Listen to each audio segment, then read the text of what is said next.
Bonjour à tout le monde.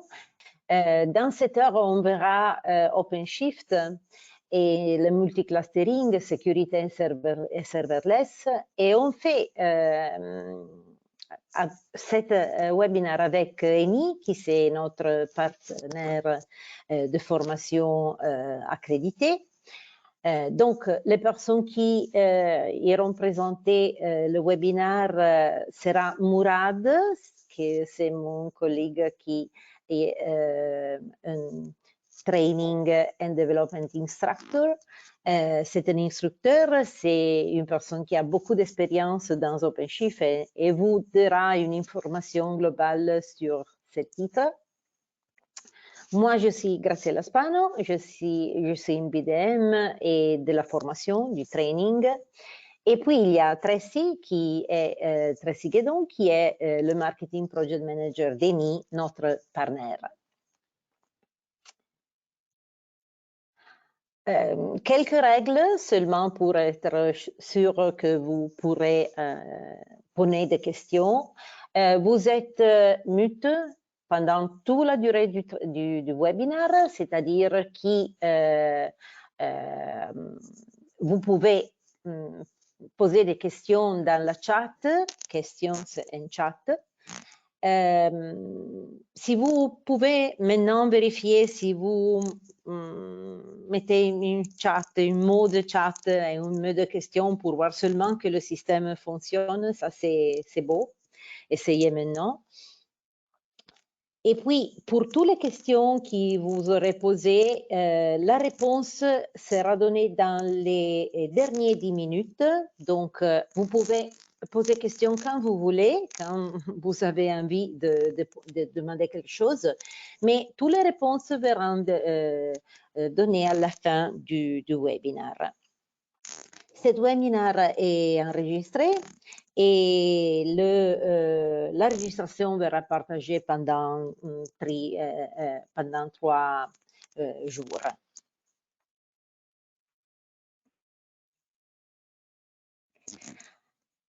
Qu'est-ce qu'on va voir dans cette heure? Qu'est-ce que c'est OpenShift? We will see. On verra la différence de OpenShift et le Kubernetes. On verra le multiclustering et le container security OpenShift. On verra aussi le OpenShift serverless infrastructure. Mourad vous donnera une démo pour voir mieux tous les contenus. Et puis, on verra quels sont les cours officiels sur OpenShift. À la fin, comme je dis en avance, on a 10 minutes de temps pour répondre à votre question. Donc, quelles sont les solutions que Red Hat peut offrir en termes de formation? On a les inter-entreprises ou les virtual training, donc on a la formation à calendrier, si on peut dire. On a la formation dédiée chez le client, ou chez nous, ou chez le partenaire, l'on-site training. Et on a aussi la formation en ligne avec instructeur. Celle-là, c'est le RHLS et c'est une formation qui est disponible pour une année, 24 heures pour jour, donc accès illimité à toute la formation Red Hat, pas seulement OpenShift, tous les laboratoires et aussi la possibilité d'avoir un instructeur pour lui poser des questions pendant cette temps. Toutes ces modalités de formation sont disponibles avec Eni, que c'est notre partenaire. Donc, je passe le mot à Tracy qui va présenter Eni. Merci Graziella, bonjour à tous. Je m'appelle Tracy Guédon, je suis chef de projet marketing chez Eni et je vais donc vous présenter très brièvement le groupe Eni avant de céder la main à Mourad Nakib qui entrera dans le vif du sujet de ce webinaire. Eni, en quelques mots, c'est plus de 40 ans d'expertise dans la formation à l'informatique avec une approche globale qui nous permet de vous proposer des formations sous toutes les formes. Concrètement, en passant par Eni, vous pouvez vous former à travers des vidéos ou livres publiés par les éditions Eni. Mais vous pouvez également suivre des formations en présentiel ou à distance, aussi bien au sein de l'école ENI qu'avec ENI Service, notre centre de formation. Nous proposons également, bien sûr, des webinaires. Et comme Graziella vous l'a annoncé, celui-ci est organisé par Red Hat en partenariat avec ENI Service. Et je vais dès à présent donner la parole à notre expert Red Hat, Mourad Nakib. Et je vous souhaite à tous un très bon webinaire. Bonjour à tous, vous pouvez m'entendre? Oui, bien sûr. Ok, alors bonjour à tous. Je me présente, moi c'est Mourad Nakib, je suis architecte et instructeur Red Hat. Et je vous accompagnerai durant cette présentation. On parlera d'OpenShift, bien évidemment, mais aussi de Kubernetes, de généralité Kubernetes, de multiclustering, de serverless et de sécurité. Alors, qu'est-ce que OpenShift? Je crois que je vais utiliser le mot-clé de cette présentation qui est innovation. De nos jours, on parle souvent d'innovation, mais on parle aussi d'innovation rapide. Plusieurs technologies émergentes apparaissent, comme l'intelligence artificielle, la 5G, Internet of Things, containerisation, comme exemple. Bon, je dis que c'est des technologies émergentes, mais c'est plus en fait des technologies émergentes parce qu'en fait, elles se sont développées en un laps de temps bien réduit et sont arrivées à un niveau assez avancé. Ces technologies, comme je dis, se développent très rapidement et l'objectif est d'être à cheval et prêt à suivre cette innovation rapide. Idéalement, ça serait en utilisant des outils open source. Quand je dis open source, c'est un terme assez générique qui veut dire aussi concept et méthode, mis à part technologie. Et aujourd'hui, n'importe quelle organisation, peu importe la localisation géographique où elle se trouve ou l'industrie dans laquelle elle est active, peut créer du business value et peut se différencier de la concurrence grâce justement à la flexibilité que l'open source offre. Et en fait, qui dit open source dit flexibilité.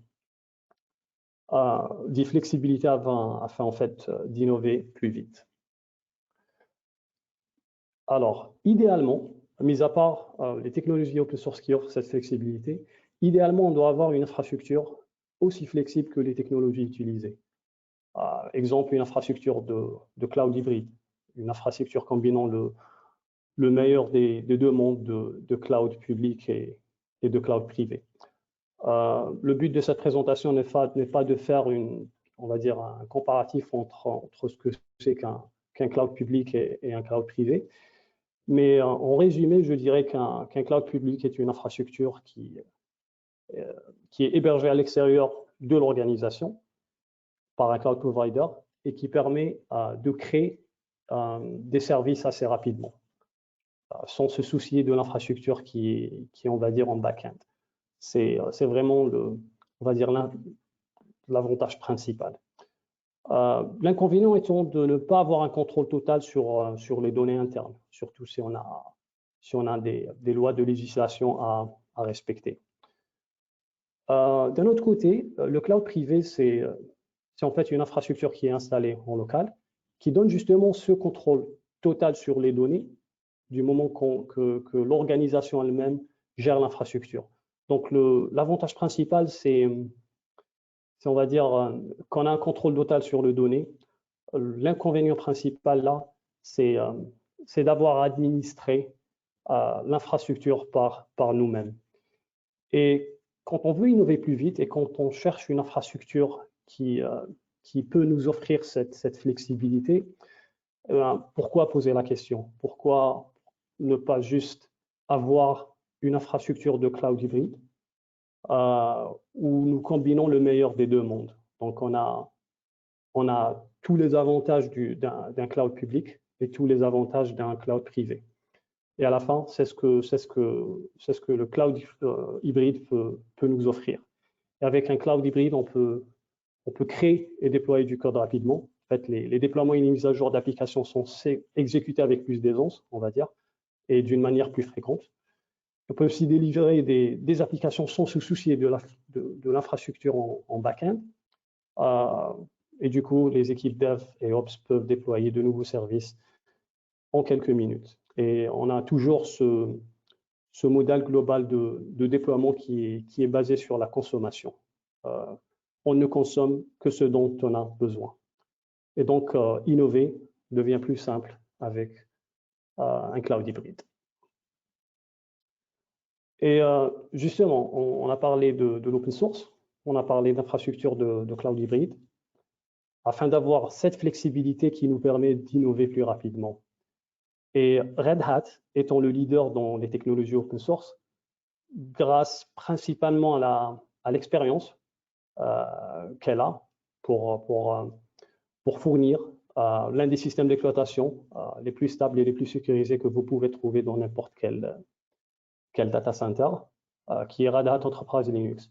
Mais grâce notamment à cet héritage historique de créer et de contribuer à des projets open source. Je citerai comme Ansible, OpenStack, Kubernetes aussi. Kubernetes n'est pas une exception, puisque Red Hat est un membre actif dans la communauté Kubernetes.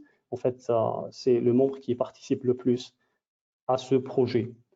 Et donc, Red Hat présente OpenShift comme le produit phare pour une infrastructure d'un cloud hybride. Du coup, du perspective Red Hat, en fait, OpenShift, c'est le noyau d'une infrastructure cloud hybride où, comme je vous disais, on a le meilleur des deux mondes, le meilleur du cloud public et le meilleur du cloud privé. Du coup, la question se pose, qu'est-ce que OpenShift? En fait, OpenShift, c'est une distribution Kubernetes. Qu'est-ce que Kubernetes? Bon, c'est bien connu que Kubernetes est un distributeur de conteneurs. Et n'étant pas le seul sur le marché, on peut trouver plusieurs concurrents. Je citerai Docker Swarm ou Apache Mesos. Mais Kubernetes est l'orchestrateur de conteneurs qui a été le plus, on va dire, adopté, justement, grâce à sa flexibilité et toutes les fonctionnalités qu'il offre. Et donc, OpenShift, en fait, c'est une distribution Kubernetes avec toutes les fonctionnalités que Kubernetes offre, la découverte de services, équilibrage de charge, mise à l'échelle horizontale, autoscaling, secret, gestion de configuration, opérateur. Donc, ce que OpenShift fait, c'est qu'il prend Kubernetes comme produit, il ajoute de nouvelles fonctionnalités à ce produit-là. Pourquoi? Parce qu'en fait, Kubernetes, aussi flexible et aussi puissant qu'il est, c'est pas un produit qui est facile à administrer. C'est pas facile déjà. C'est pas un produit qui est facile à installer ni facile à administrer. Et donc, ce que OpenShift offre, c'est en fait des options supplémentaires au cluster Kubernetes afin de rendre la vie plus simple aux administrateurs et aux développeurs de déployer des services plus rapidement. Donc, à la fin, OpenShift, c'est un produit qui est bâti sur Kubernetes, qui offre des fonctionnalités CAS, Container as a Service, de SaaS, Software as a Service, et même IaaS, en fait, Infrastructure as a Service. Sur la dernière version d'OpenShift, on peut même créer des machines virtuelles. Vous trouverez la fonctionnalité de virtualisation où vous pourrez créer des conteneurs et des machines virtuelles sur le même cluster. Ce que OpenShift offre aussi, c'est en fait le support des fonctionnalités qui sont installées. Donc, ce qu'on peut faire, c'est d'installer des services. On a un mode ISV, ce qu'on appelle Independent Software Vendor. En fait, vous pourrez trouver des softwares de tous les constructeurs. Ça peut être une base de données, ça peut être un outil de monitoring, ça peut être un outil de backup. Et le tout est packagé et le tout est supporté par Red Hat et par les constructeurs qui ont des accords avec Red Hat. Ce qui est connu, c'est qu'avec Kubernetes, il est très, très difficile d'avoir du support de la part des constructeurs, surtout si c'est installé sur du Kubernetes en natif. Et donc, avec un cluster OpenShift, mis à part toutes les fonctionnalités qui sont ajoutées pour faciliter la vie, comme je disais, aux développeurs et aux administrateurs, nous avons ces softwares-là qui peuvent être installés d'un simple clic depuis une console d'administration web OpenShift. Alors, on verra aussi comment faire ça. Et du coup, OpenShift, en fait, c'est la solution idéale pour déployer des solutions cloud native. Je parlais de cloud, je parlais justement de cloud hybride. Et en fait, c'est la solution idéale pour toute application cloud native. Alors, encore une fois, pourquoi OpenShift? En fait, OpenShift, en tant qu'orchestrateur de conteneurs, c'est le leader des marchés des orchestrateurs, avec 47% de part de marché. Comme je disais, OpenShift est basé sur Kubernetes. Le reste est pour les, on va dire, pour les concurrents. Donc, Kubernetes étant un produit stable et OpenShift étant un produit stable, sécurisé avec du support en plus. On a aussi comment on dit, la community leadership. Red Hat est une entreprise leader dans les projets open source et Kubernetes n'est pas une exception. Comme je disais, Red Hat est le membre le plus actif dans le projet Kubernetes qui est un projet open source. Et on a aussi le leadership technologique. Red Hat est leader technologique, délivrant plus de 15 versions d'OpenShift. Chacune de ces versions offre des fonctionnalités additionnelles. En fait, ces 15 versions consécutives ont été déployées sur les 4 dernières années. OpenShift, ce n'est pas seulement un orchestrateur de conteneurs, mais aussi une plateforme complète. Donc, avec OpenShift, ce qu'on a, c'est des produits comme Advanced Cluster Management pour la gestion multi-cluster. C'est un produit qu'on verra après. Et en fait, c'est un produit qui permet de gérer plusieurs clusters Kubernetes et OpenShift via un cloud hybride. C'est aussi une solution de sécurité avec Advanced Cluster Security. Donc, on peut avoir une solution de sécurité qui fait de la protection proactive et réactive pour un environnement de containerisation. Ce qu'on peut avoir aussi, c'est un registre en local qui est installé sur Quay et aussi du stockage distribué. Ce qui est connu, c'est que d'avoir toutes ces fonctionnalités qui sont greffées à Kubernetes, si on a un cluster Kubernetes en natif, il est parfois très difficile de le faire. Et même si c'est installé, il est parfois très difficile d'administrer ces fonctionnalités-là. Fonctionnalités comme registre local d'image ou greffer du stockage ou installer du stockage sur Kubernetes à des fins de consommation. Et donc, OpenShift, à la fin, ce n'est pas juste un orchestrateur de conteneurs, mais en fait une solution complète qui offre des outils pour la gestion multicluster, des outils de sécurité, un registre interne d'images et du stockage distribué, ce qui rend la vie beaucoup plus facile aux administrateurs et aux développeurs. Bien sûr, le tout est basé ou installé ou déployé, si vous voulez, sur l'un des systèmes d'exploitation, comme je disais, le plus stable et le plus sécurisé, qui est Red Hat Enterprise Linux. Et les dernières versions d'OpenShift, en fait, sont installées aussi sur une variante d'un système d'exploitation qui s'appelle CoreOS, qui est en fait un système d'exploitation très minimaliste qui ne sert qu'à faire tourner des conteneurs. Et en fait, c'est plus stable et c'est plus sécurisé car la surface d'attaque est beaucoup plus réduite. Donc, vous imaginez la stabilité et la sécurité de ce système d'exploitation. Alors, on disait que Kubernetes OpenShift est une distribution de Kubernetes, mais on va voir quelles sont les différences entre OpenShift et Kubernetes et en fait quelles sont ces fonctionnalités additionnelles qui rendent la vie facile aux administrateurs et aux développeurs.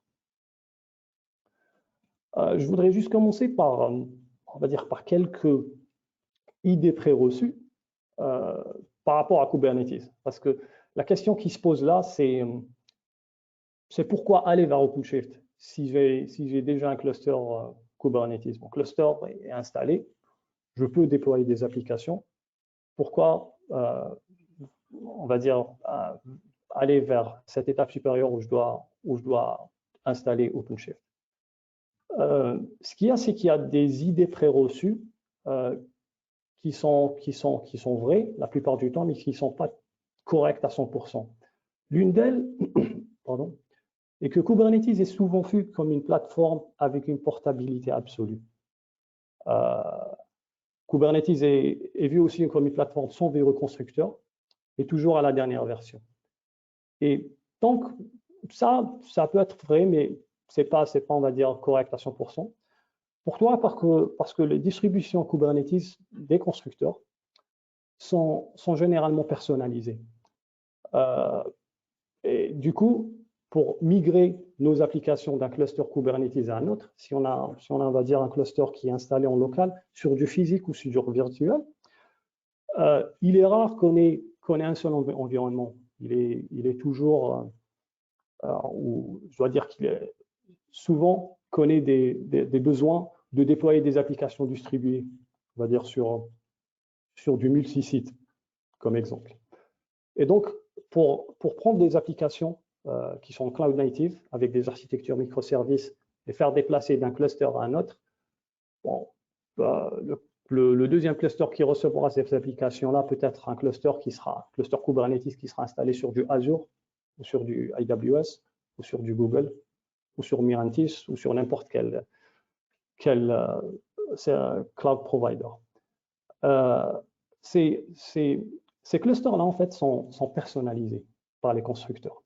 Ce qui implique que si on prend une application et qu'on veut la migrer d'un cluster à un autre, il y a forcément une personnalisation aussi, un tweaking qui doit être fait. Et du coup, cette portabilité n'est plus là. Même si on a du Kubernetes en local, on a du Kubernetes sur un autre site ou sur un autre cloud provider, on doit toujours faire de la personnalisation sur ces applications-là. Et en fait, on perd cette portabilité. Donc, ça c'est un problème. Le deuxième problème, c'est qu'on considère toujours Kubernetes comme une, on va dire, une distribution à la dernière version. Il est toujours très difficile de suivre la cadence de mise à jour des distributions Kubernetes sur un projet upstream. Pourquoi? Parce que, en fait, c'est des mises à jour qui sont faites d'une cadence très rapide, de 3 à 4 mois. Et donc, si on doit avoir ce support de mettre à jour, ou cette tâche de mettre à jour chaque 3 ou 4 mois sur un environnement de production d'un cluster Kubernetes, c'est pratiquement impossible. À la rigueur, on peut faire des tests sur des environnements dev et test, mais surtout pas sur des environnements de production. Et du coup, on va dire, ces variantes Kubernetes qui sont fournies par les constructeurs ne sont pas si portatifs qu'on imagine, n'ont pas une portabilité absolue et ne sont pas généralement à la dernière version. Et quel est l'avantage principal que OpenShift offre en fait par rapport à ces variantes Kubernetes qui sont offertes par les autres constructeurs? En fait, on voit ici le slide des fonctionnalités en natif qui existent sur Kubernetes. Du Ingress, du Helm, du Kubernetes CLI, bref, c'est les fonctionnalités qui font que Kubernetes soit, on va dire, l'orchestrateur de conteneurs le plus puissant qui existe sur le marché. Et ce que OpenShift fait en fait, et c'est très important, je mets surtout l'accent sur ça, c'est qu'il ajoute des fonctionnalités additionnelles à ces fonctionnalités. Donc ce que vous voyez en bleu sur la gauche, c'est les fonctionnalités en natif de Kubernetes. Ce que vous voyez à droite, en rouge, c'est les fonctionnalités qu'OpenShift greffe à Kubernetes. Donc il n'y a aucune personnalisation, il n'y a aucun tweaking, il n'y a aucune customisation sur le produit original qui est Kubernetes. Donc OpenShift vient avec ces fonctionnalités additionnelles comme la Web Console, comme le stockage distribué, comme la télémétrie, comme le monitoring, comme une fonctionnalité d'exposer les applications monde externe, les routes, on appelle les routes en syntaxe ou en vocabulaire d'OpenShift. Toutes ces fonctionnalités-là se greffent à Kubernetes sans rien changer. Et c'est très important de mettre l'accent sur ça. C'est pour ça qu'on dit qu'OpenShift, en fait, c'est une pure distribution de Kubernetes. On peut imaginer ça, une voiture avec des options basiques. Et ce qu'OpenShift fait, c'est qu'il rend cette voiture avec des options, on va dire, full option. Donc, toutes les options nécessaires sont là afin de permettre au conducteur de conduire cette voiture d'une manière très simple. Et c'est ce qu'en fait OpenShift fait, c'est ajouter des fonctionnalités supplémentaires sans pour autant modifier les fonctionnalités d'origine.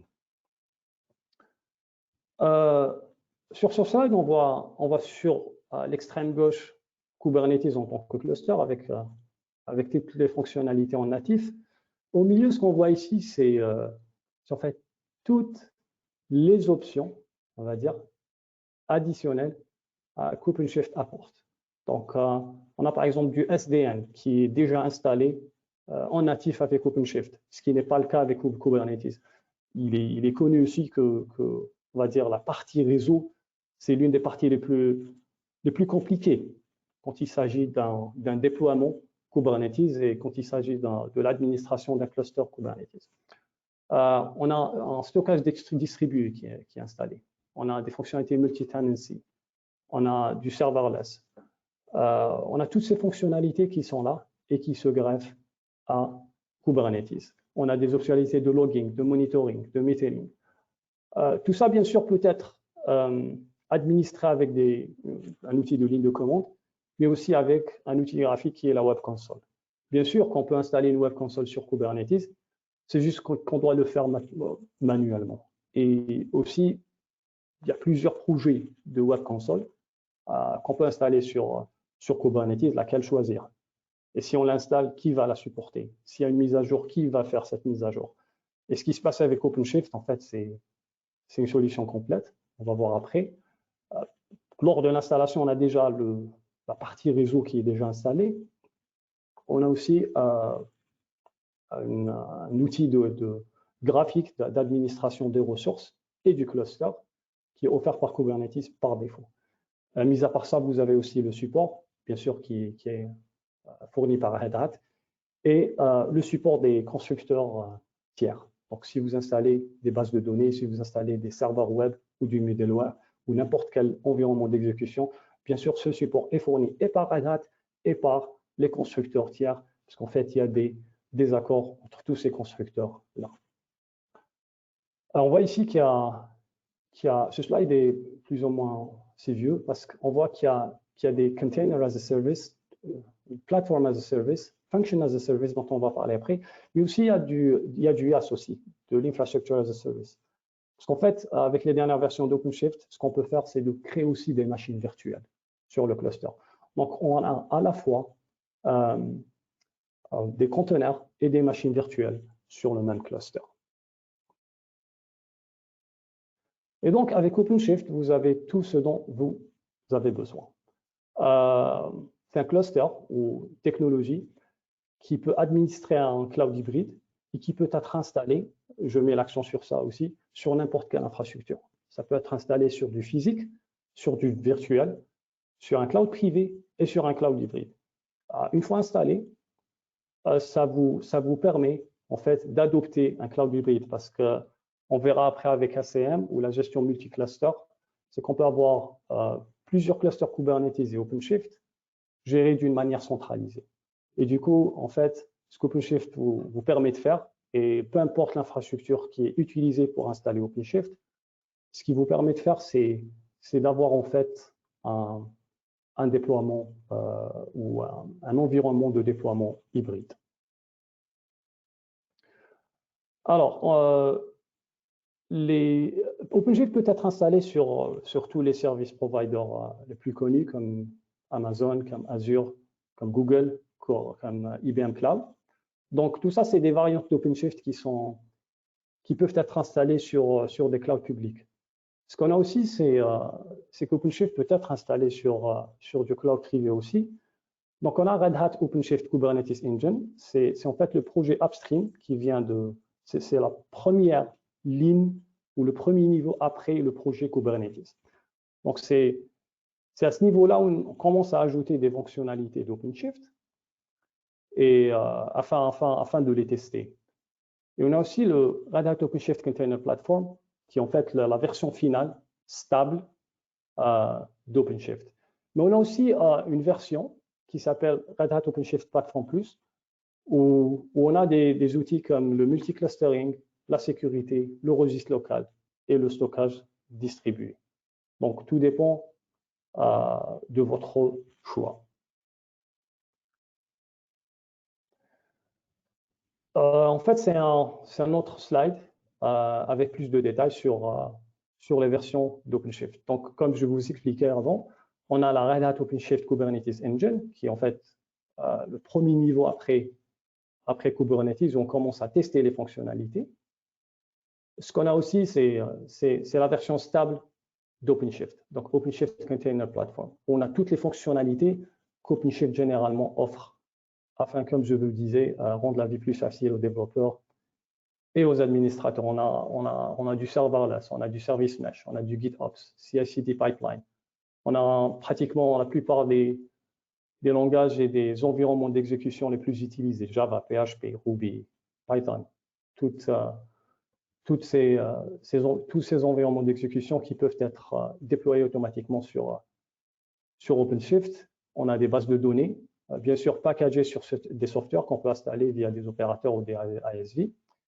On a des outils de développement qui rendent le travail beaucoup plus facile aux développeurs. Mais on a aussi une autre variante qui s'appelle OpenShift Container Platform, Plus, en plus, on sait.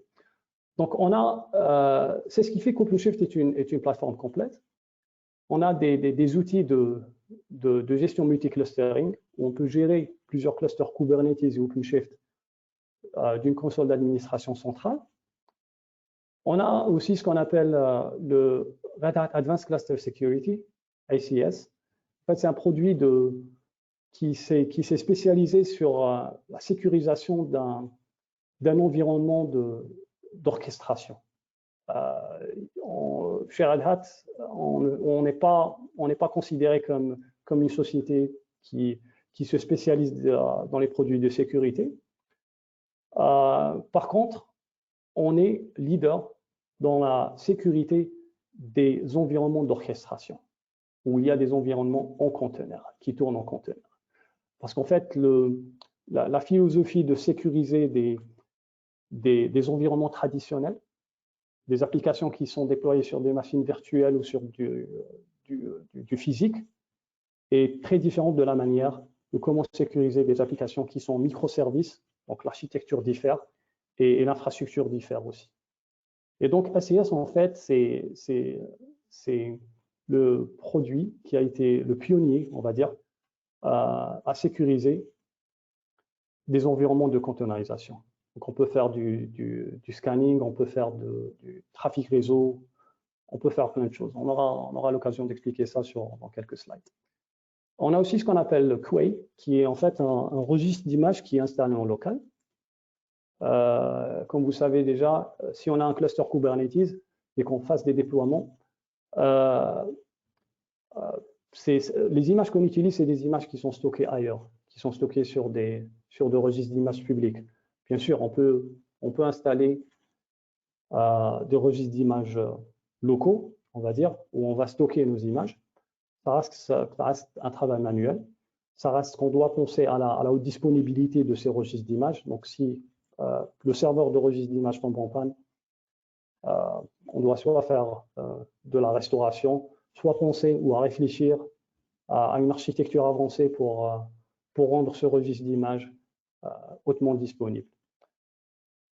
Du coup, ce que Quay permet de faire, c'est d'avoir un registre d'images inclus à OpenShift, supporté par Red Hat et supporté par tous les constructeurs. Donc, si on a une base de données MySQL, qu'on fasse une modification, on stocke cette image sur le registre local d'OpenShift, qui est Quay. Et ce qu'on a aussi à l'extrême droite, c'est OpenShift Data Foundation. En fait, il y a deux sujets qui sont fâcheux, en fait, quand on parle de Kubernetes. C'est le sujet du réseau et le sujet du stockage. Il est très, très compliqué, premièrement, de contrôler en termes trafic réseau ce qui se passe entre les applications, le trafic réseau échangé entre les applications. Ça, c'est de 1. Et comment sécuriser ce trafic? Parce qu'en fait, c'est un réseau plat où rien n'est sécurisé, sauf si on commence à créer ce qu'on appelle des des règles de sécurité réseau, Network Policies, et ça se fait manuellement et c'est très, très, très rude de le faire. En fait. Donc, il y a le côté réseau et le côté stockage. Le stockage avec les avancements que ça a été fait avec Kubernetes, avec les storage classes et comment, on va dire, fournir du stockage automatiquement aux ressources qui tournent sur Kubernetes, ça reste un sujet très, très compliqué d'implémenter. Et du coup, ce que OpenShift Data Foundation permet de faire, c'est d'avoir premièrement un stockage distribué qui est par défaut hautement disponible et qui rend la vie beaucoup plus simple à la personne qui veut consommer du stockage ou à la personne qui a des applications et qui veut consommer du stockage persistant.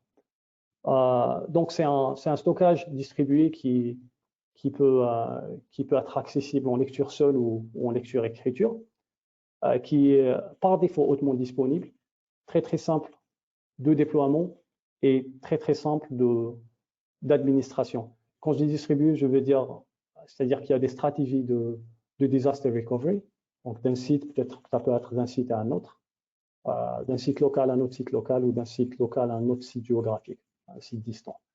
Et donc ça rend les choses beaucoup plus faciles quand on commence à parler de stockage. Et du coup, vous imaginez qu'OpenShift, Platform Plus, c'est une plateforme complète en fait. On fait du multi-clustering, on fait de la sécurité, parce qu'encore une fois, il est très très compliqué de faire de la sécurité sur des environnements d'orchestration. C'est une solution qui fournit un serveur d'image ou un service d'image de conteneur local et puis du stockage distribué. Et bien sûr, ça peut être installé sur n'importe quelle infrastructure. Vous pouvez voir en bas, ça peut être installé sur du physique, du virtuel, du private cloud ou du public cloud. Alors, on avait parlé du multi-clustering, on avait parlé en fait de OpenShift Container Plus. On parlera là plus spécifiquement d'ACM, Advanced Cluster Management, et de ACS, Advanced Cluster Security. Quand on parle de cloud public, de cloud hybride, pardon, on a souvent plus d'un cluster. Donc, il est très, très rare d'avoir un seul cluster sur nos environnements de production. Donc, généralement, surtout quand on commence à containeriser nos applications, quand on commence à migrer d'une architecture monolithique à une architecture microservice, on se retrouve à migrer des applications traditionnelles qui, à l'habitude, avaient des architectures 3 tiers, web, app et base de données, vers des architectures microservices où on peut trouver des dizaines, si ce n'est des centaines de microservices. Et ces applications-là, en fait, c'est des applications qui doivent être distribuées. Non pas distribuées sur le même cluster, mais distribuées sur des sites géographiques différents. Ça peut être, je peux avoir un cluster ou 2 ou 3 ou même 4 clusters sur le site local. Je peux avoir un autre site distant, géographiquement éloigné, mais je peux avoir aussi d'autres clusters sur des environnements cloud. Ça peut se faire aussi avec des environnements hybrides. Ce que je peux avoir aussi, c'est des applications qui sont distribuées sur ces clusters-là. Et du coup, je me retrouve à gérer plusieurs clusters à la fois. Ça peut être des clusters Kubernetes, et ça peut aussi être des clusters OpenShift. Et vous imaginez que c'est très, très difficile à gérer ça. Ces clusters-là peuvent être déployés sur n'importe quel fournisseur cloud, sur du AWS, sur Azure, sur Google Cloud Platform, sur du local, cloud privé. Et ce que Advanced Cluster Management permet de faire, c'est de gérer tous ces clusters-là d'une manière centralisée. Donc, j'ai une vue généraliste, une vue holistique, et je peux, depuis ma console d'administration centralisée, gérer tous ces clusters. Si vous venez d'un environnement de virtualisation, vous pourrez comparer ça à VMware vCenter, où il y a une seule console d'administration où je peux gérer plusieurs clusters vSphere, ou peut-être vous pouvez comparer ça à du Palo Alto Panorama, par exemple. si vous venez d'un environnement de sécurité où on peut administrer plusieurs pare-feux Palo Alto depuis une console d'administration centralisée.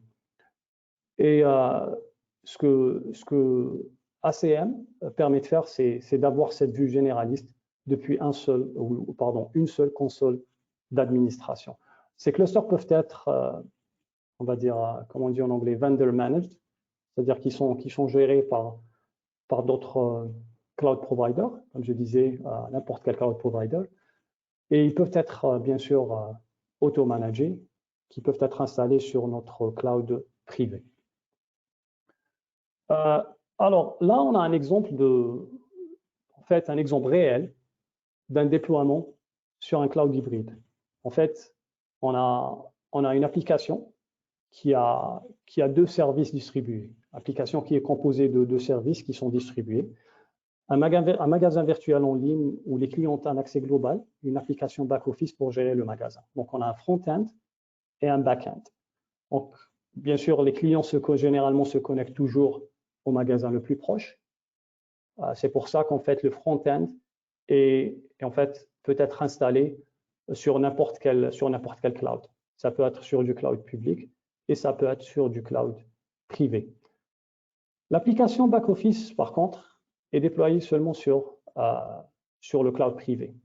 Bien sûr, elle est distribuée sur deux continents. On voit ici qu'il y a deux clouds privés ici. Donc, c'est un déploiement ou une infrastructure distribuée, même si ça reste sur du private cloud. On a deux data centers privés et les composants back-office sont déployés seulement sur les data centers privés. D'accord? Pour, si vous voulez, des restrictions qu'on a ou des lois de législation.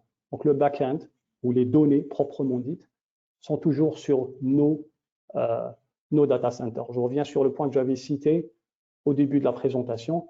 On a le contrôle total des données parce qu'en fait, ce composant est installé sur nos propres data centers. Ce qu'on a aussi, c'est une base de données régulée qui est installée seulement sur le data center européen.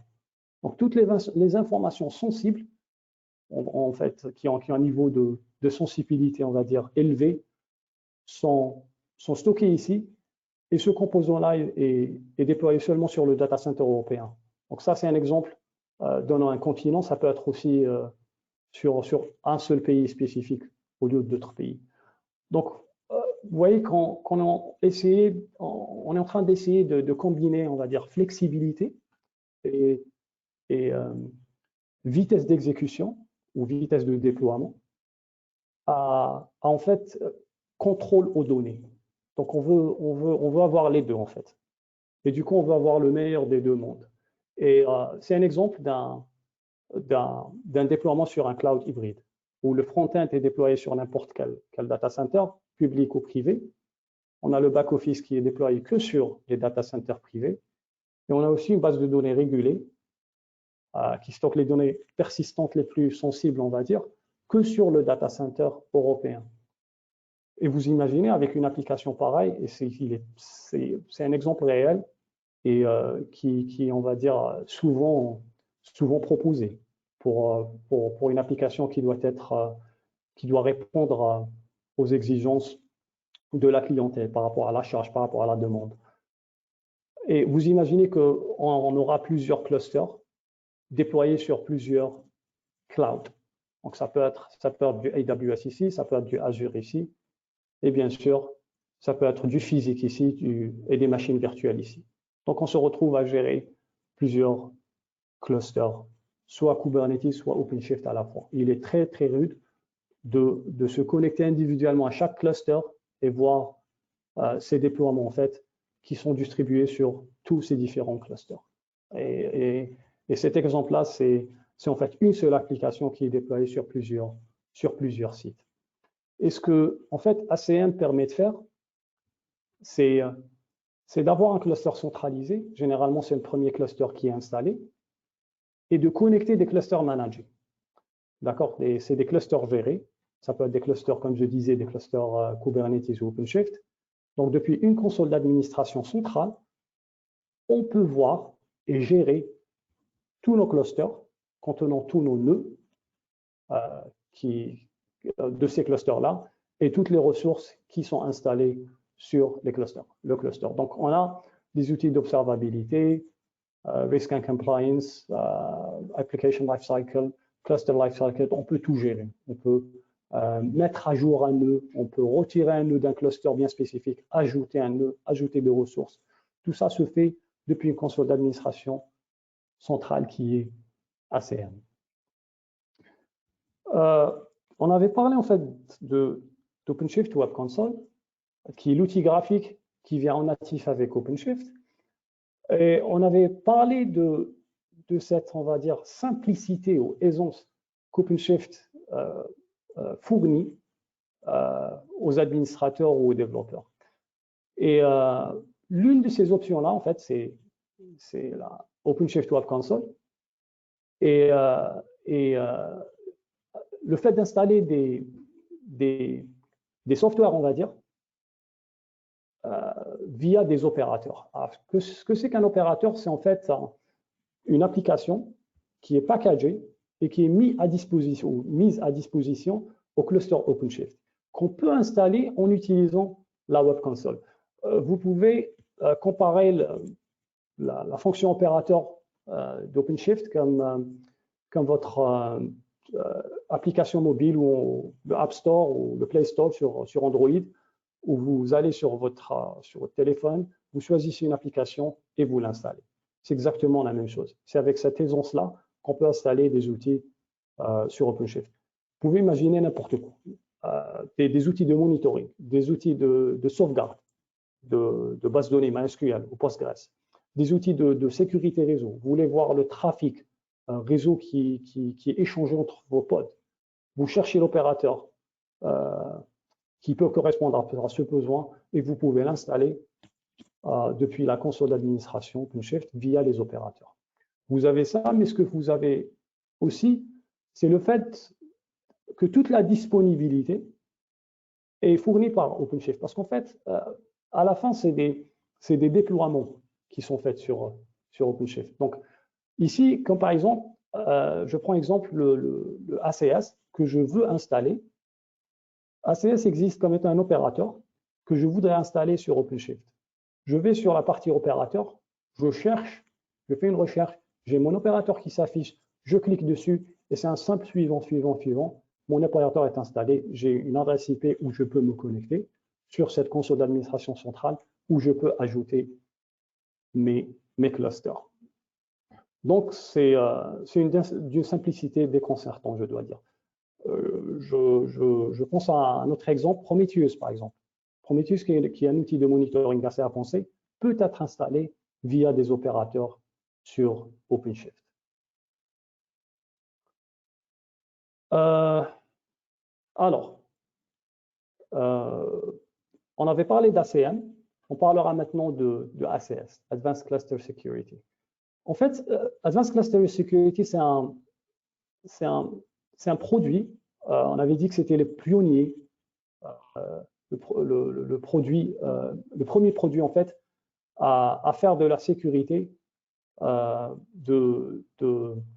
d'environnement de containerisation.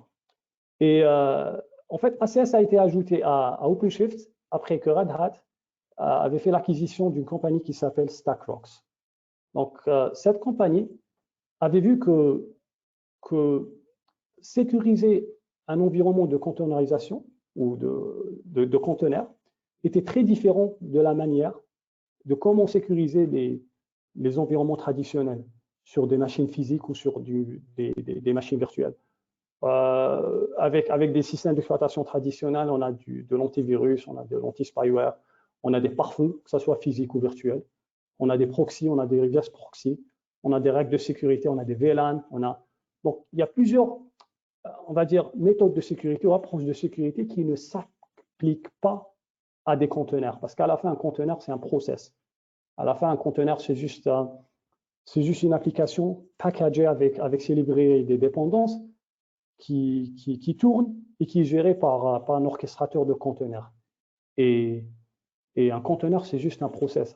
Comment on peut sécuriser un process?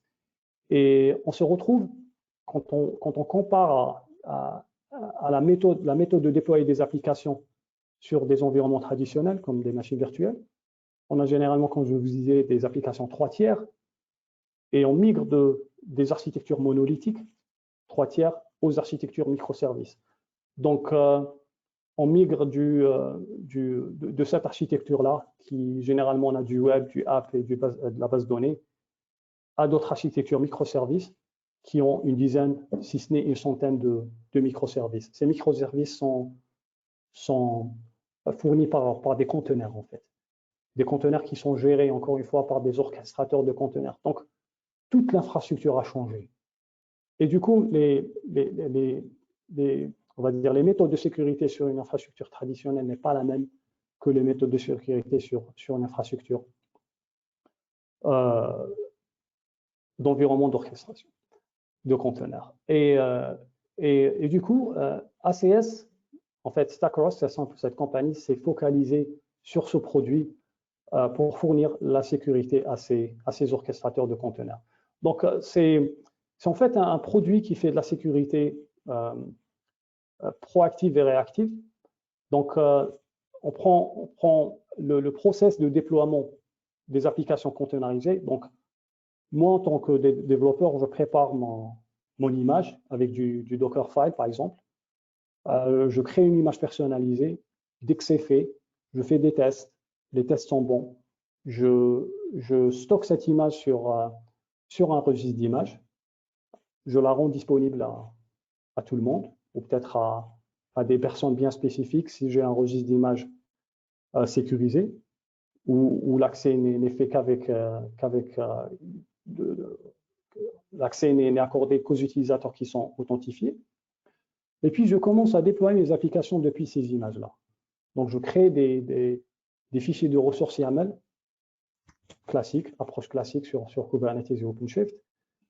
Je mentionne mon image et je crée mes déploiements. Donc, mon application tourne dans un environnement containerisé où je peux faire aussi du rollout, je peux faire aussi de la mise à jour de ces applications-là. Bien sûr, en mettant à jour l'image, je redéploie mes applications qui sont containerisées. Donc, il y a ça d'un côté. Il y a aussi le côté du trafic réseau. Donc, quel est le trafic ou la nature du trafic qui est échangé entre mes conteneurs ou mes applications ou mes microservices? Il y a aussi la partie de règles de sécurité qui sont créées. Quel conteneur est permis ou quelles sont les permissions ou quels sont les ports qui sont ouverts pour un conteneur à communiquer avec un autre conteneur. Parce qu'à la fin, c'est vrai que l'architecture a changé, mais à la fin, on a toujours des back-ends, des middleware, des front-ends. Donc, un port, le port 3306 ne devrait pas être ouvert, par exemple, pour le front-end qui est du web. Ça devrait être soit du 80 ou du 444 si c'est du HTTPS. On a aussi des conteneurs de base de données où tous les ports ne devraient pas être ouverts. C'est des ports bien spécifiques, qui est le port bien connu, le 3306, ou si je dois changer de port, ou si je dois donner accès à un microservice bien défini pour accéder à cette base de données. Je ne voudrais pas, on va dire, ouvrir l'accès à tous les conteneurs de tout l'environnement qui sont exécutés sur tout l'environnement.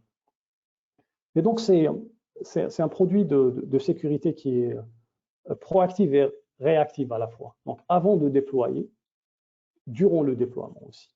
Donc, ACS peut faire les deux. Donc, il fait des choses comme la détection de vulnérabilité, la gestion de configuration. Donc, si je détecte une brèche de sécurité, je propose comment résoudre cette brèche de sécurité. Donc, il fait du risk profiling aussi, du threat detection, détection de brèches, incident response. Donc, tout ça, c'est des fonctions où on fait aussi du network traffic segmentation. Donc, on segmente le trafic réseau. Comme je vous disais, l'un des sujets, on va dire, les plus difficiles, c'est la partie réseau, et encore plus, c'est la partie de sécurité réseau. Où sur un cluster Kubernetes, on doit créer manuellement ce qu'on appelle des network policies, des règles de sécurité réseau pour segmenter le trafic, pour ne permettre l'accès que pour des ports bien spécifiques, que pour des applications bien spécifiques. Tout ça, ça se fait d'une manière très manuelle sur Kubernetes avec ce qu'on appelle le Network Policy. Et ACS, ce que ACS permet de faire, c'est d'avoir une vue généraliste, holistique, on va dire, une vue globale sur ce qui se passe sur votre réseau et vous permet de créer en fait des règles de sécurité pour avoir un contrôle granulaire sur le trafic réseau d'un déploiement, on va dire, à un autre. Et bien sûr, tout ça se fait non pas sur un seul cluster, ça peut aussi se faire sur plusieurs clusters si on a ACM. Donc, combinant ACS, Advanced Cluster Security, avec ACM, Advanced Cluster Management, on peut aussi implémenter la sécurité sur plusieurs clusters au lieu que d'un seul cluster. ACS s'installe aussi avec des opérateurs, exactement la même chose. Toutes les fonctionnalités de haute disponibilité, bien sûr, c'est un déploiement classique qui est géré par Kubernetes. Donc, il suffit de me connecter sur la console d'administration OpenShift, aller faire une recherche sur ACS et l'installer. Alors, on a vu le multiclustering, on a vu la partie sécurité également. On verra la partie serverless d'OpenShift, en fait. Première question qui se pose, c'est quoi, en fait, le concept serverless? Le concept serverless, en fait, c'est une technologie qui nous permet de déployer des applications sans se soucier de l'infrastructure sous-jacente. Ce qui se passe, c'est que de plus en plus, on voit des applications, comme on dit en anglais, event-driven application. Si je dois prendre l'exemple de l'application du magasin en ligne, en fait, ce qui est fait, c'est des fonctions combinées qui offrent cette application-là. Si je dois donner un scénario, moi, utilisateur, je me connecte à ce magasin en ligne, je choisis les produits que je dois acheter, je clique, je les ajoute au panier, et puis je contrôle tous les produits qui ont été choisis, puis je passe au paiement, où je fais rentrer les informations de carte crédit. Dès que c'est fait, peut-être qu'il y a un email qui m'arrive ou un SMS qui m'arrive. Donc tout ça, en fait, c'est des événements. Le fait de consulter les produits, de les sélectionner, de les ajouter au panier, puis de procéder au paiement. Dès que le paiement est fait, peut-être qu'il y a un autre événement qui est généré, un email ou un SMS. Et tout ça, en fait, du côté développeur, c'est des fonctions qui sont créées. Parce qu'en fait, et toutes ces fonctions-là tournent, bien sûr, sur des conteneurs. Parce que derrière, c'est une architecture microservice. On ne parle plus d'architecture monolithique, on parle d'architecture microservice, on a une dizaine, peut-être une vingtaine ou une trentaine de microservices. Et chaque fonction, en fait, a son propre rôle. Et chaque fonction tourne dans un déploiement. Donc, ce qui se passe avec le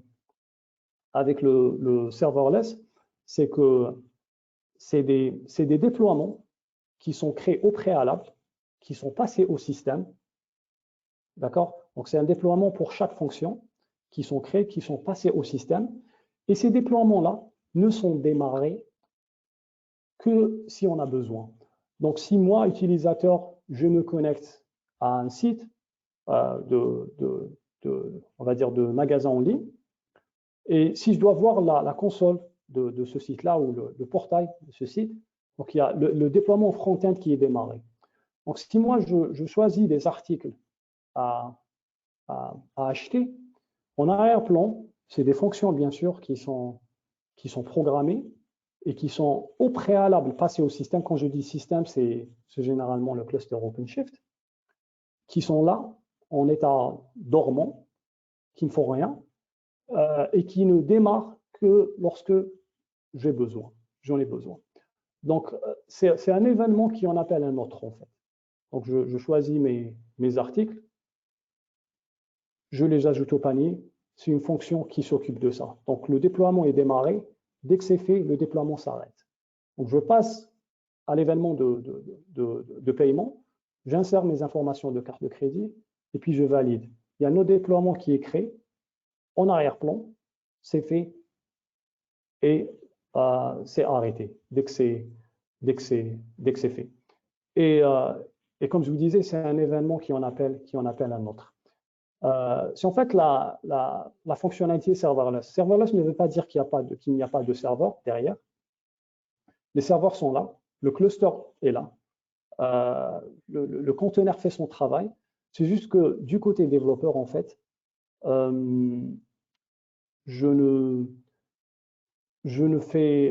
ne donnerai pas beaucoup d'importance à l'infrastructure sous-jacente. En fait, quelle est la différence entre une approche serverless et une approche traditionnelle? Même si j'ai une infrastructure de cloud privé ou de cloud public, c'est que moi, je dois me connecter, créer une machine virtuelle, je dois installer toutes les librairies, toutes les dépendances, je dois mettre à jour cette machine virtuelle, bien sûr, qui est sur le cloud, que ce soit un cloud privé ou un cloud public.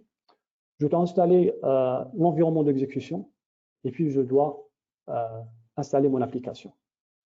Mon application doit tourner sur cette machine virtuelle. Et du coup, toutes ces étapes-là, le serverless, en fait, les abstrait. Donc, c'est une couche d'abstraction de toutes ces étapes-là. Donc, moi, en tant que développeur, je n'ai qu'un seul souci, c'est d'insérer ma fonction et de l'exécuter. Derrière, il y a des déploiements qui sont créés, qui sont démarrés et qui sont arrêtés à la demande, où moi, je n'ai aucune visibilité sur ça. D'accord? Bien sûr, toutes les options de disponibilité sont fournies par le serverless. Et du coup, en fait, le but du serverless, c'est de réduire le temps de déploiement des applications. Donc, on passe d'une infrastructure vraiment traditionnelle où on avait l'habitude d'installer des systèmes d'exploitation sur des serveurs physiques, où on est passé vers la virtualisation. À l'époque, c'était déjà une révolution, où on pouvait faire tourner plusieurs systèmes d'exploitation sur un seul serveur physique. Et puis, on est passé vers les conteneurs, où on peut faire tourner plusieurs applications sur un seul système d'exploitation. Et puis, on est en train d'aller sur un temps de déploiement vraiment réduit avec le serverless. Vous voyez cette icône-là, le K. En fait, c'est la fonctionnalité principale qui permet de déployer la fonctionnalité du serverless sur un cluster Kubernetes ou OpenShift. Et on appelle le Knative. En fait, le Knative, c'est un projet open source qui a été démarré par Google. Le but étant de fournir une fonctionnalité serverless sur des clusters Kubernetes. Bien sûr, OpenShift étant déjà Kubernetes, on peut installer Knative sur OpenShift. D'accord? Bien sûr, ça rend la tâche facile aux développeurs et aux administrateurs. En quelqu'un pourrait me dire, si je suis administrateur, pourquoi je devrais me soucier du serverless? C'est une fonctionnalité qui est fournie pour les développeurs. Oui, c'est vrai, mais en tant qu'administrateur, vous devez vous occuper de l'installation et de la maintenance de cette fonctionnalité. En fait, c'est un service que vous maintenez pour rendre la vie facile aux développeurs. D'accord? Et donc, ce qui se passe, c'est que le code, quand je parle de code, je parle de la fonction qui est développée, elle est packagée dans des images Docker et elle est passée au système. D'accord? Donc, vous pouvez comparer ça à des déploiements dormants. Donc, c'est des déploiements qui ont 0 pod, il n'y a aucune pod qui est exécutée. Et ces pods sont exécutés seulement quand on a besoin. Donc, s'il y a un événement qui est exécuté, un déploiement qui est créé, il y a des pods qui sont en marche, exécutent cette fonction-là. Dès que c'est fait, ça revient en mode dormant. Et bien sûr, on va dire que toute la haute disponibilité est gérée par le cluster lui-même. Donc moi, en tant que développeur, je n'ai pas à me soucier, bien sûr, de l'infrastructure sous-jacente. Alors, donc là, c'est une petite slide qui démontre d'une manière un peu plus visuelle ce qui se passe. Donc, si moi, je suis utilisateur, j'exécute un événement, d'accord, peut-être une HTTP request comme exemple, il y a un conteneur qui est créé, fait sa fonction, et puis enregistre la donnée peut-être sur une base de données persistante. Ça peut être aussi plusieurs événements qui sont créés, donc il y a une certaine charge qui est, on va dire, si on compare le premier événement avec le deuxième, on va dire qu'il y a plusieurs utilisateurs qui se connectent et qui font la même chose. Donc forcément, on aura besoin de beaucoup plus de ressources et forcément, il y aura beaucoup plus de conteneurs ou de pods qui sont créés ici pour faire cette fonction-là. Et puis la donnée est enregistrée sur la base de données persistante. Dès que c'est fait, ces conteneurs-là, en fait, reviendront en mode dormant. Donc, il n'y aura plus de conteneurs créés. Donc, les conteneurs sont en mode arrêt. Donc, ils seront supprimés. On n'en aura plus besoin. Et en fait, le serverless, c'est aussi compliqué que ça peut paraître. C'est une fonctionnalité qui peut être installée depuis la console d'administration d'OpenShift. Donc, OpenShift Serverless Operator, on clique dessus, on va sur l'installation, on installe la fonctionnalité, on fait quelques personnalisations, configurations de personnalisation, et puis la fonctionnalité est prête pour le développeur afin qu'il puisse développer son application, bien sûr directement sans se soucier de ce qui se passe derrière. Alors, on avait parlé d'OpenShift et de sa console web. Ce que je vais faire, c'est vous montrer à quoi ressemble un cluster OpenShift. Donc, ici, je suis sur la console de, en fait, un accès à une souscription Learning de Red Hat. Graziella, ma collègue, prendra le temps de vous expliquer ce que c'est qu'une souscription Learning. Mais en résumé, en fait, c'est une souscription qui vous permet d'accéder à tous les cours officiels Red Hat pour tous les produits. Ça peut être de l'OpenShift, ça peut être du Docker, ça peut être du Podman, ça peut être du Kubernetes, ça peut être de l'Ansible, du Satellite, du OpenStack. D'accord? Le tout basé sur, bien sûr, comme vous voyez, sur une plateforme web. Et vous avez accès à des labs, en fait, à des labs virtuels. Donc, si vous êtes en train, on va dire, d'étudier ou d'apprendre Kubernetes ou OpenShift, tout le monde sait qu'il n'est pas simple d'avoir les ressources physiques nécessaires pour faire tourner un cluster Kubernetes ou OpenShift. Ce n'est pas grave, puisqu'une souscription Learning vous permet d'avoir accès à des labs virtuels basés sur le web. D'accord? Donc, si par exemple, je vais sur ce cours, le DO 280, où ça parle de l'OpenShift administration, d'accord? Ou du DO 288, où ça parle d'OpenShift côté développeur, d'accord? Je vais ici, j'ai le contenu du cours, mais ce que j'ai aussi, c'est un environnement lab. Donc, c'est un environnement lab qui me permet d'accéder à des machines virtuelles en ligne, à un cluster OpenShift en bonne et due forme, sans pour autant installer quoi que ce soit. D'accord? Donc, j'ouvre une fenêtre pour me connecter à ce cluster et du coup, j'ai une machine virtuelle ici, via le web. Je vais m'authentifier en fournissant le mot de passe.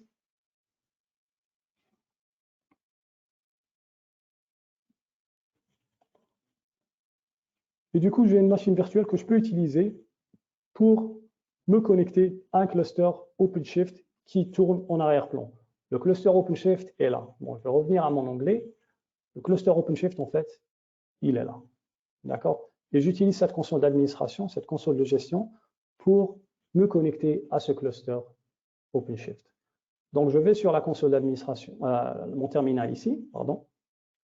D'accord? Et ce que je vais faire, c'est me connecter à mon cluster. Donc, pour les gens qui utilisent déjà Kubernetes, au lieu de kubectl, je vais utiliser la ligne de commande d'OpenShift qui est OC. Donc, OC login, je fournis mon nom d'utilisateur qui est admin et mon mot de passe qui est de Red Hat. Et donc là, je suis connecté à un cluster OpenShift. Si je vais sur OC get nodes pour voir tous les nœuds, j'ai un seul nœud qui est en mode d'exécution, qui a le rôle de master et de worker. D'accord? Et ce que je peux faire, c'est peut-être aussi, je peux créer un nouveau space name, nom d'espace, ou un nouveau projet. Un projet sur OpenShift, c'est juste un espace virtuel où on peut créer des ressources. Je peux dire aussi new project, par exemple webinar any. Et là, je suis sur mon projet où je peux créer des applications. Donc, pour créer une application sur OpenShift, on peut bien sûr utiliser la méthode classique où on crée des ressources en YAML et les déployer en exécutant la commande. Au lieu de kubectl create, on exécute la commande aussi create-f et puis, par exemple, donner le nom de la ressource ou du fichier. Ou sinon, ce qu'on peut faire, directement utiliser la ligne de commande pour créer des applications. D'accord? Donc là, je dois juste fournir le nom de l'image qui doit être utilisée pour créer mon application. Si je vais sur le registre d'images Red Hat, si je vais sur access.redhat.com, je vais sur Containers. Donc ça, c'est un registre d'images qui est fourni par Red Hat. Et l'avantage, c'est d'avoir des images qui sont, on va dire, qui sont stables et qui sont sécurisées et qui sont supportées, et par Red Hat et par les autres constructeurs. Donc, si je vais sur MySQL, ou par exemple HTTPD, si je veux chercher un serveur web ici, et je vais par exemple sur le serveur Apache qui doit être installé sur cette image, Universal Base Image Line. Donc, c'est une variante d'image de RHEL 9. D'accord? Donc, si je veux créer une application pareille, il suffit juste de dire, on a bien sûr la documentation, aussi new app, et fournir le nom de l'image. Donc, j'avais choisi une image qui est là, qui est ici, Apache HTTPD avec le tag 2.4. Donc, je prends ce nom d'image, je reviens sur ma console et je fournis le nom d'image. Bien sûr, je dois fournir de quel registre elle vient, .redhat.io, et je copie le nom de mon image. Et dès que c'est fait, ce qu'OpenShift va faire, c'est qu'il va créer un déploiement et qu'il va créer un service. Déjà, c'est déjà un avantage comparé à Kubernetes, parce qu'avec Kubernetes, on doit créer le déploiement et puis ensuite, on doit créer le service. D'accord? Parce que tout déploiement qui n'a pas de service, bien sûr, ne peut pas être accessible par d'autres pods. Si je vérifie toutes les ressources qui sont sur mon cluster, donc je vérifie les déploiements et les pods, je peux voir qu'il y a un déploiement qui a été créé et je peux voir une pod qui est en mode running. Et ce que je peux voir aussi, c'est les services qui ont été créés. D'accord? Et voici le nom du service. Mais ce que je peux faire aussi, c'est exposer cette application afin que les autres puissent accéder. Ce qui se passe avec Kubernetes, c'est qu'on doit créer une ressource ingress. Donc, forcément, on doit créer un fichier ressource YAML, et ce n'est pas, on va dire, la façon la plus facile d'exposer des applications vers l'externe. Avec OpenShift, ce qu'on peut faire, c'est juste une seule ligne de commande, donc OC expose, et on expose le service qui a le nom HTTPD 24. Dès que c'est fait, boum, notre application est exposée déjà. Donc, il y a un objet qui est créé qui s'appelle root. Si je fais aussi get root, j'ai cet objet qui est créé déjà. D'accord? Et c'est justement l'URL que je peux consulter pour voir mon site web. Donc, si je vais sur un browser web et je colle cette URL, je devrais voir mon application. D'accord? Et bien sûr, je peux faire beaucoup de choses. Toutes les choses que je peux faire sur Kubernetes peuvent être faites sur OpenShift. Bien sûr, je peux augmenter le nombre de pods sur mon cluster. D'accord? Donc là, le déploiement s'appelle HTTPD. Et au lieu d'une seule réplica, je mettrai 4 réplicas. Et là, au lieu d'avoir une seule pod, j'ai en fait 4 pods qui sont en mode hautement disponible. Ce que je peux faire aussi quand j'ai installé OpenShift, c'est avoir accès à une console d'administration. Donc avec la commande aussi who am I show console, je peux voir l'URL de ma console d'administration. Donc ce que je vais faire, je vais copier tout ça et je vais ouvrir ma web console sur un nouvel onglet.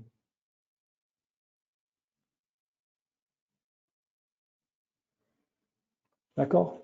Et c'est un moyen très puissant, même si c'est un moyen, c'est graphique, c'est un moyen très puissant d'avoir une vue globale sur notre cluster OpenShift. Donc, ce qu'on a, c'est une vue administrateur et une vue développeur. En fait. Il y a 2 perspectives qu'on a. Donc, si on est administrateur, par exemple, ce qu'on peut faire, c'est gérer la partie réseau, gérer le stockage, d'accord, avoir plus d'informations sur notre cluster, les alertes, les métriques, d'accord, voir les nœuds qui font partie de notre cluster.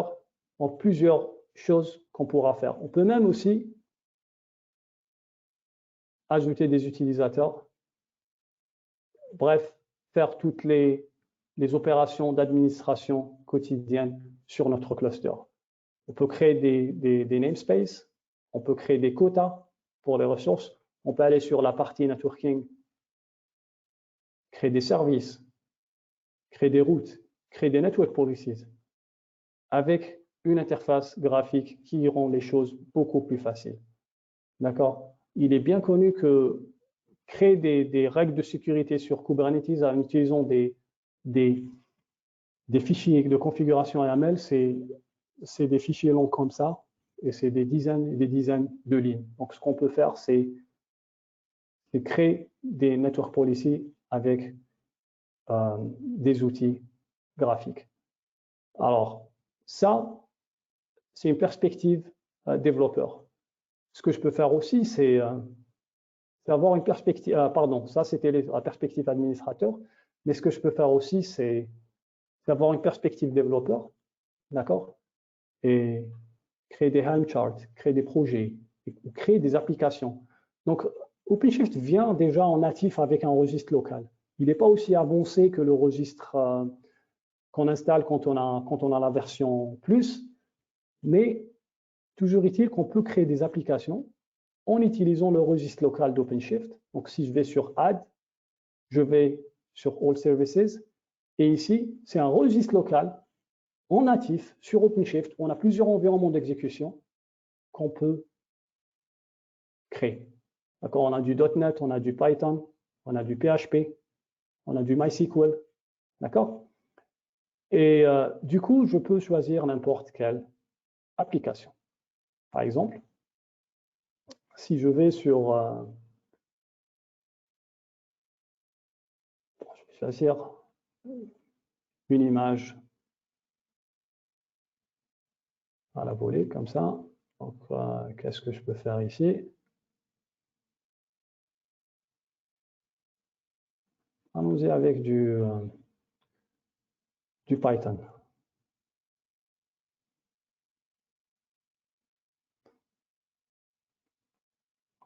Basic Python. D'accord? Donc, je crée une application. Donc, c'est un environnement d'exécution Python. OK? Et je donne le nom de l'application. Et ça génère, en fait, ça va sur un repository sur GitHub où il y a le code source de l'application. Vous pouvez bien sûr fournir votre propre repository ici. Donc, si vous avez une application qui a été développée par Python, en Python, vous pouvez fournir votre propre URL ici pour créer votre application. Et ça génère un nom. Ce que je peux faire, c'est changer le nom en test app. D'accord? Ici aussi. Et puis créer mon application. Donc, mon application a été créée. D'accord? Et ça me dit qu'elle peut être accessible depuis cette URL. D'accord? Donc, si je vais ici, je peux voir mon application. Pardon, je vais fermer ça.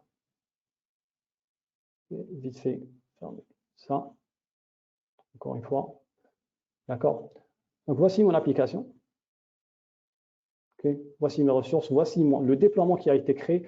Bien sûr, on peut toujours voir ça depuis la ligne de commande. Ici, si je nettoie mon écran, on peut voir l'application qui a été créée depuis la ligne de commande. Ici, on va juste aller sur le déploiement.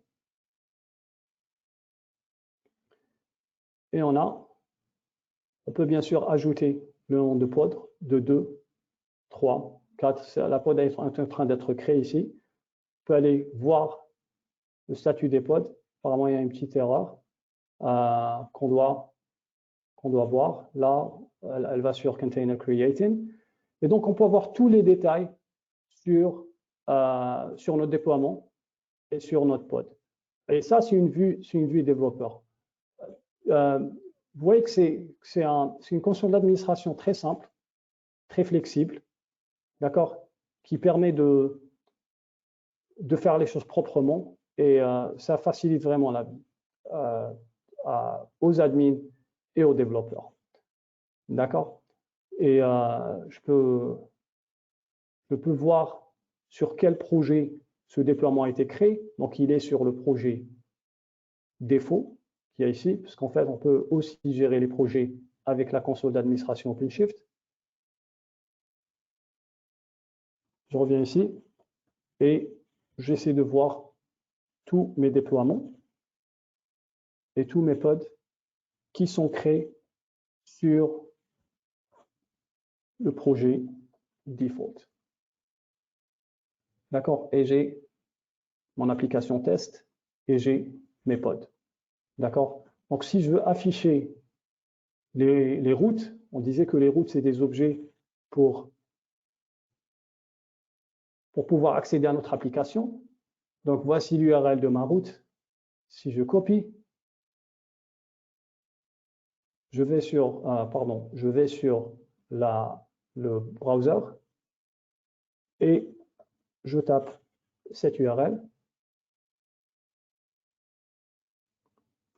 Je devrais être capable d'afficher mon application.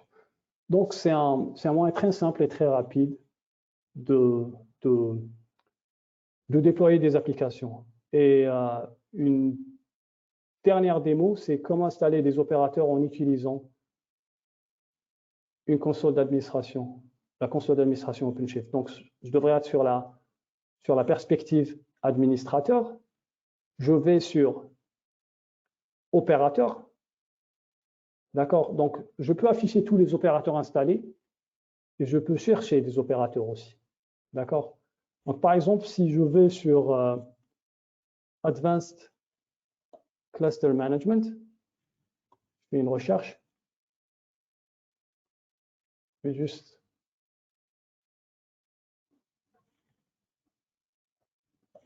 Advanced et je fais une recherche sur Advanced.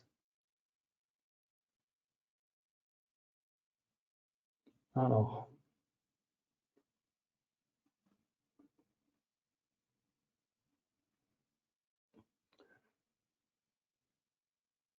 je devrais afficher tous les artefacts pour que ça marche. Je vais juste rafraîchir mon affichage.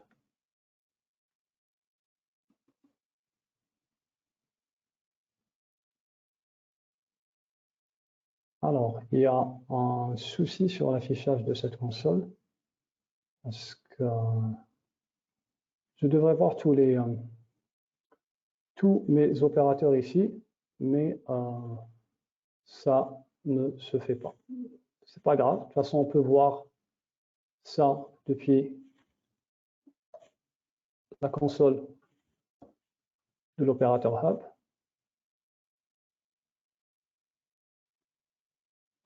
Alors, okay.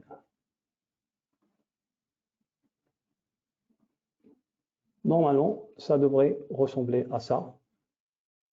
Donc ça, c'est tous les opérateurs que je peux installer, soit une base de données, soit vous pouvez imaginer n'importe quel utilitaire ou n'importe quelle fonctionnalité que vous pourrez installer. Normalement, c'est cette vue-là qu'on a sur le cluster. Ça s'affiche pas, je crois que je devrais faire du troubleshooting dessus. Mais en fait, ce qu'on a, c'est un bouton de recherche. On peut rechercher, aller sur l'opérateur et l'installer manuellement. D'accord? Donc, les opérateurs sont classés par catégorie, réseau, monitoring, et c'est d'une facilité, on va dire, déconcertante. Donc, dès que c'est installé, on doit juste lire la documentation de comment utiliser l'opérateur pour, si c'est par exemple de l'ACM, on doit se connecter à une adresse IP et commencer à ajouter des clusters Kubernetes et OpenShift. Alors, je crois qu'on a fait le tour. C'était des démos assez rapides quand même. Dû à la condensité du webinaire, on a vu pas mal de sujets. J'espère que ça a répondu à la plupart de vos questions. Et donc, ce que je vais faire, c'est redonner l'accès à Graziella. Merci. On s'en prie. Et voilà, on va terminer avec l'information relative au parcours de formation. Il y a des parcours différents dépendant de la fonction de la personne. Donc, pour les administrateurs d'infrastructure, il y a un parcours basic et intermediate. Is required, la certification est recommandée. Et vous pouvez voir ici qu'il y a des cours. Il y a le DO 080 qui est free. Vous pouvez le faire sans acheter rien. Et puis, il y a le DO 190 qui est démarré dans 4 jours parce qu'il est très, très dense. Il y a beaucoup de contenu. Et il y a aussi l'administration supplémentaire, le DO 290, qui est 3 ou 4 jours conseillés. Ça dépend parce qu'il est très, très dans le contenu. Ici, on a la certification, qui c'est l'examen IX 290. Et la certification qui donne la certification, exactement, l'examen qui donne la concertation. Tracy, tu veux donner les dates? Oui, tout à fait. Alors, pour ces premières sessions de formation officielle Red Hat avec Eni, donc niveau débutant ou intermédiaire, nous avons 2 cours proposés par Eni Service. Et vous pouvez voir sur votre écran les prochaines dates en février, mars, avril, mai et juin. N'hésitez pas à scanner les QR codes si vous voulez pour accéder directement aux fiches de formation sur notre site internet. Et je vais laisser Graziella reprendre le relais. Merci, Tracy. Donc, si on va à la formation avancée, on a la certification ici pour the Advanced Administrator. On a tous les cours là que vous voyez qui sont 3 jours ou 2 jours ou 2 jours. Et il y a toute une séquence de formation qui va faire pour avoir des certifications. Il y a des cours qui sont neufs, donc ils arriveront très vite. Il y a des cours de spécialisation pour OpenShift Data Foundation et il y a aussi des examens pour Automation Integration and Multiclustering Management. Ici, vous pouvez choisir la formation que vous préférez pour votre activité. Laisse le mot à Tracy.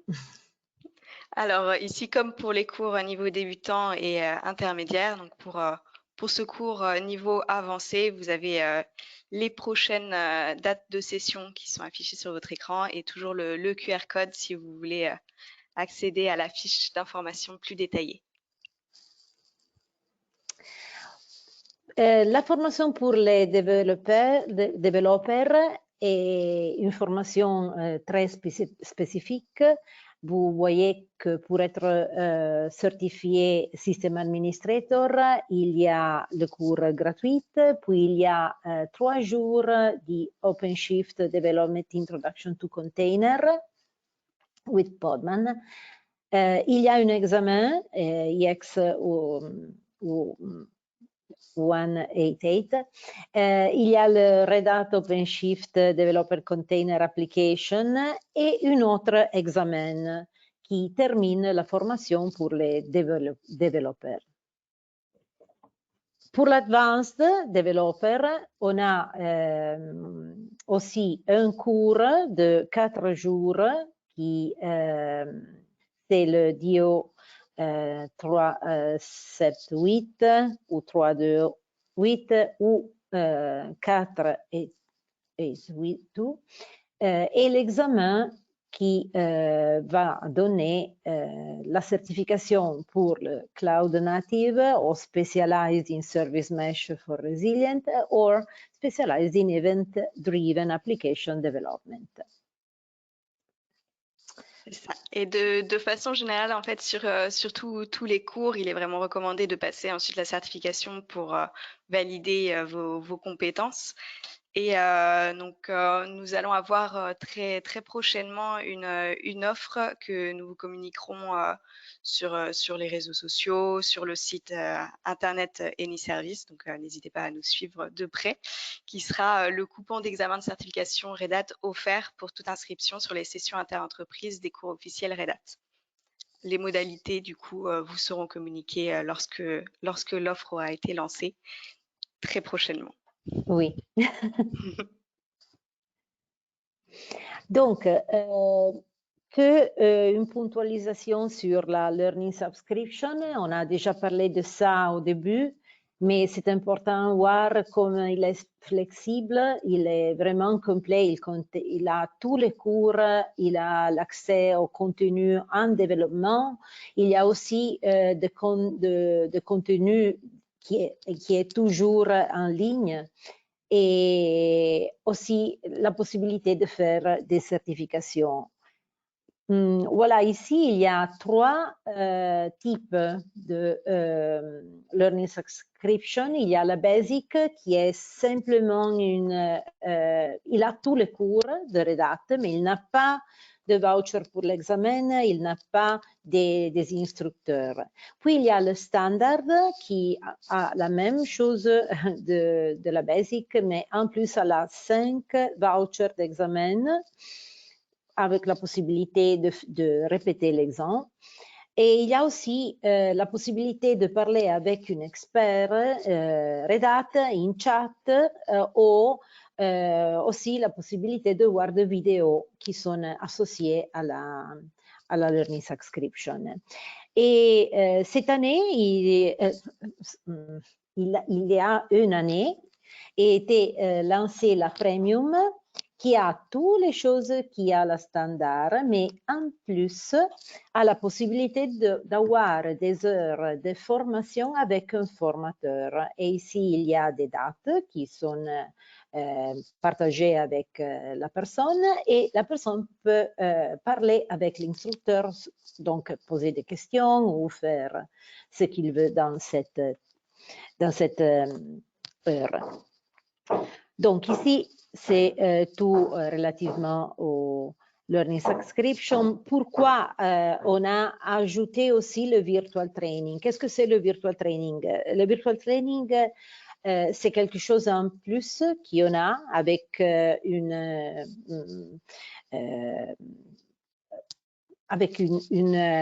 spécifique scheduling,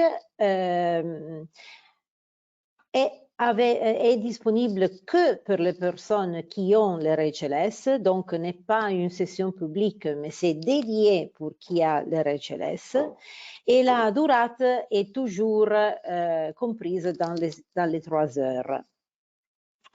On a décidé de faire ça parce que on a cru que la Learning Subscription, qui est vraiment très intéressant pour connaître les solutions Red Hat, en avant aussi le virtual training et la possibilité de parler avec l'instructeur donne un niveau de formation plus complète.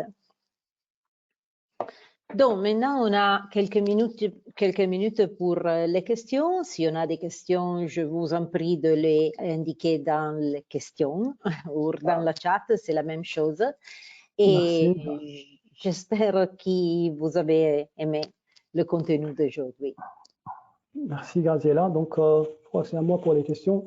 Il y a Olivier qui nous dit, pourriez-vous nous indiquer ce que c'est qu'un OVN? En fait, la chose dont il faut surtout savoir, c'est que quand on installe un cluster Kubernetes, Kubernetes est une plateforme d'orchestration. Et un point, c'est tout. Kubernetes n'offre pas de fonctionnalité de réseau, n'offre pas cette possibilité de faire communiquer des pods ou des conteneurs entre eux. D'accord? Et ce qui se passe, c'est que moi, administrateur, je dois installer cette fonctionnalité réseau. Et du coup, comment l'installer? C'est qu'il y a plusieurs constructeurs, il y a plusieurs fournisseurs qui peuvent fournir cette fonctionnalité réseau. Ce qu'on appelle en anglais le CNI, le Container Network Interface, interface réseau des conteneurs. Alors, on en trouve plusieurs. On en trouve plusieurs fournisseurs qui fournissent en fait ces plugins qui sont compatibles avec Kubernetes. L'un d'eux sont open source, comme Calico par exemple. L'un d'eux sont propriétaires, comme par exemple VMware NSX, Cisco ACI. On en trouve plusieurs en fait. Donc, si on va sur les network plugins de Kubernetes, donc on dit que en fait, les network plugins, c'est des plugins qui offrent cette fonctionnalité afin que Kubernetes fasse communiquer les conteneurs entre eux. Et bon, il y a une explication ici, et il y a un lien qui va nous emmener sur les networking providers, donc sur tous les constructeurs de ces network plugins. Et on en trouve plusieurs en fait. Si je clique dessus, ici, on en trouve du Cisco ACI, on en trouve du Entrea, du Calico, il y a des projets open source, il y a des projets propriétaires comme ACI qui est de Cisco. On en trouve aussi du NSX, NSXT, c'est du VMware, du nuage, qui vient de Nokia. Et on trouve aussi OVN, pour Open vSwitch Networking. Cet OVN-là, en fait, c'est un projet open source qui est basé sur les switches virtuels qui sont natifs sur Linux.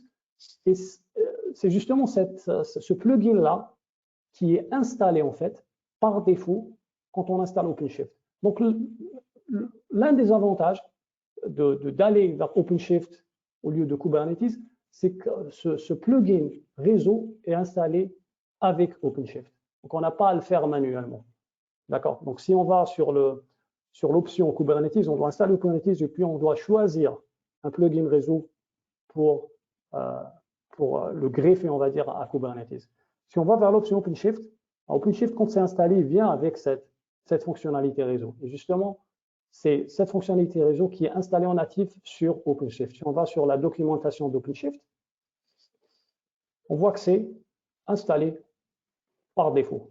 Et en fait, chaque plugin a ses propres fonctionnalités. D'accord?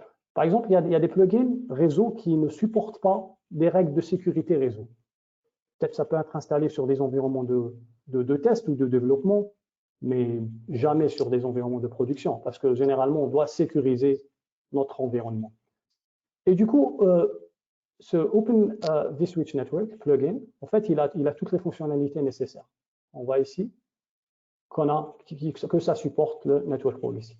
Donc, toutes les fonctionnalités nécessaires à un environnement de containerisation sur la prod sont dans ce plugin-là qui est OVN Kubernetes. D'accord? Donc ça, c'était la réponse pour Olivier. J'ai une autre question ici de Voyin. J'espère que j'ai bien prononcé. Peut-on dire qu'OpenShift est un plugin to Kubernetes? En fait, OpenShift est on peut considérer Kubernetes comme une voiture avec des options basiques et OpenShift comme une voiture toute option. C'est exactement la même voiture, mais avec des options supplémentaires.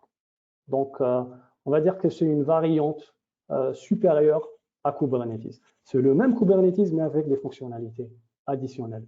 Donc, plugin, je ne sais pas si c'est le mot correct, mais on va dire que c'est généralement considéré comme une distribution de Kubernetes. Donc, une distribution veut dire que c'est le même noyau, mais avec des fonctionnalités supplémentaires.